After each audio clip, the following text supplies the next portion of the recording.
Here and elsewhere, there seem to be no shortage of arguments that socialist ideas can still play a vital role in politics. If you look at what some of the market ideologues were saying at the time that the wall came down at the end of the 1980s, and their victory dances were so exaggerated that they were very much, seemed to me, like the Marxists of old, who thought they had sort of cracked the secret of history.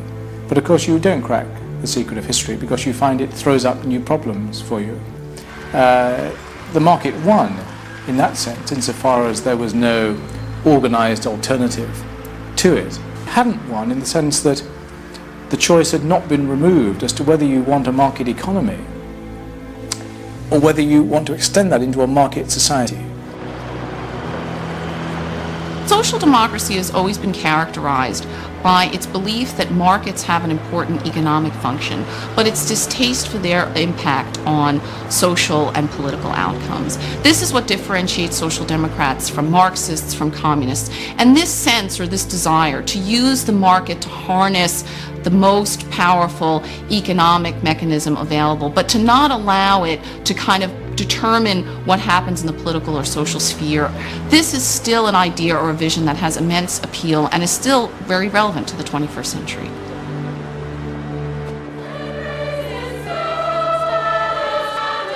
The new century begins. Social democratic parties govern most of Europe. But the policies they offer bear little resemblance to the heady dreams of their socialist forebears.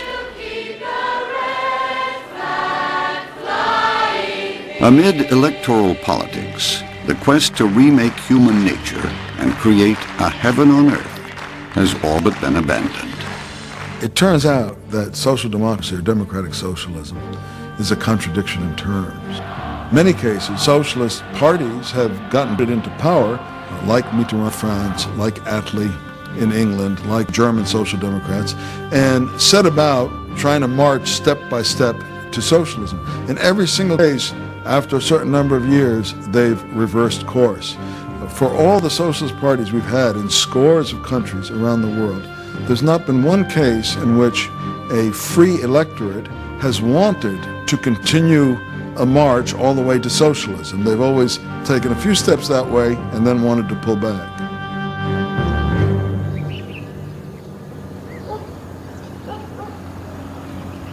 The farthest socialism ever advanced democratically was in Israel's kibbutzim.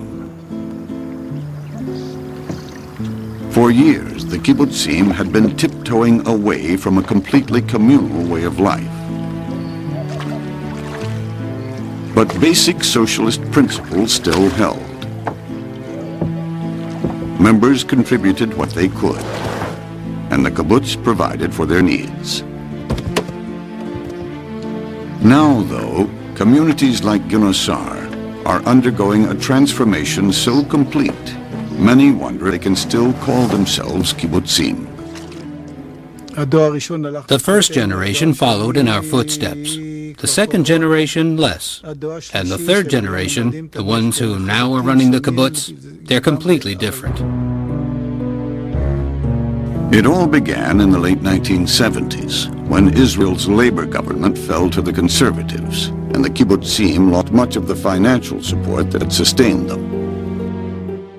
When a debt crisis hit Israel in 1985, the kibbutzim found themselves holding loans they could not pay back. Until 1985, the kibbutz member could always say to himself, well, there are problems, we're not so sure about whether our way of life is better than the way the rest of the world lives, but it works. After this, after the economic crisis hit, they couldn't say that anymore. By the late 1970s and early 1980s, the first children born on the kibbutzim had grown up and had children and grandchildren of their own. Now that the urgent task of building a nation had passed, the younger generations were becoming disillusioned with life on the kibbutz. The kibbutzniks shared with other socialists the idea that people were a product of their socialization, and that if you brought people up in a system of complete justice, you could create a new man, that is, someone who was devoid of selfish individualism, and who would really think and live for the welfare of the group as a whole. And it turns out to be exactly the opposite.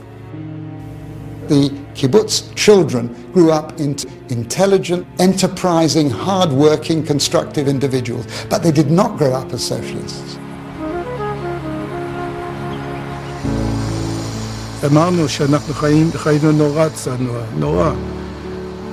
We lived a very austere life, the most one could, and this didn't appeal to the children. As long as they lived within the warm confines of the kibbutz, they didn't see what went on outside. The moment they saw there was something completely different, in the army and elsewhere, that's when the problem started with people leaving.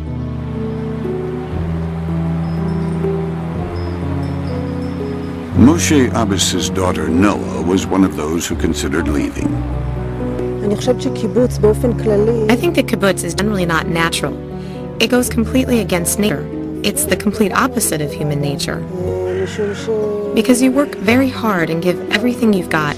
You work at several jobs, and in return you get the same as someone who doesn't work. To keep skilled workers, Genosar and other kibbutzim began paying salaries based not on need, but on market value. They even began to hire foreign labor for the lowest paying jobs. They brought in advisors from the outside that said, well, I was looking after the kibbutz gardens is worth this and this per month. The teacher in the school is worth so much, and the childcare worker in the kindergarten is worth this much. And everyone got their own wage. That, to my mind, is the crucial change in the kibbutz. When the principle of from each according to his ability to each according to his needs was changed, and people got what they earned.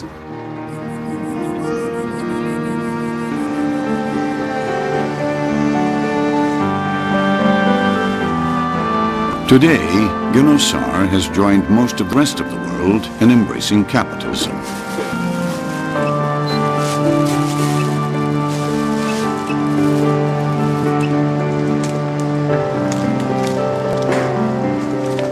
And like 3/4 of the kibbutzim, it is working toward turning over ownership of housing to individual members. The kibbutzniks will become homeowners.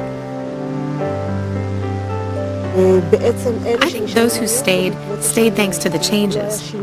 If changes hadn't been made, I wouldn't be here either. And thanks to the changes, we saved every penny. As a school principal, and my husband who works at 2 jobs, we managed to get our own private car. 2 weeks ago, at the age of almost 43, I have a car. I have independence, and this change for me is excellent.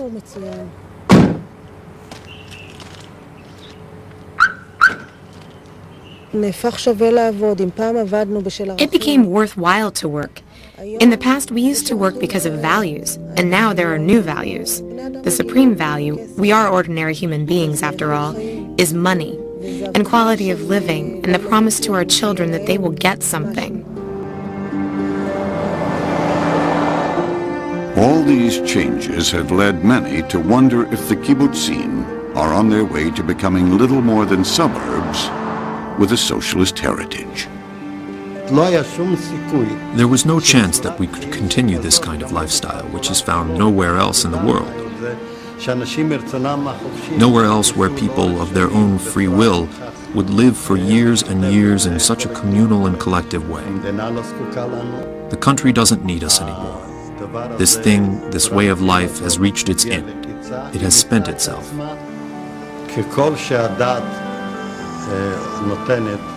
As far as reason goes, the kibbutz must come to an end. The kibbutzim were the one place or group of places on earth where real, pure socialism, just as it was imagined by all the great socialist visionaries, was actually put into practice, and put into practice democratically. And the ironic ending was that the same people, after a certain number of years, democratically voted to turn away from socialism and to put the kibbutz on some other basis. And I think that that constitutes the final proof that socialism, except coerced as in China or Russia, but socialism as a voluntary way for societies to live is simply an impossibility, that people ultimately won't be satisfied living that way. As you might imagine, I am not a socialist, although I applaud some of the reforms that socialists brought our way. But as I think about socialism, my thoughts keep returning to America. At the same time the socialist faith was beginning to take shape on the European continent, a group of former British colonists were also building a new society, but they had something different in mind. America's founders tailored our system to people as they are, not as they should be in some ideal world in the future. And that system has seen socialism's rise and now its decline. Democratic capitalism is not perfect, but it works as well as anything we've seen. For those who want to improve the world, it's something to keep in mind. Thank you for watching. For Think Tank, I'm Ben Wattenberg.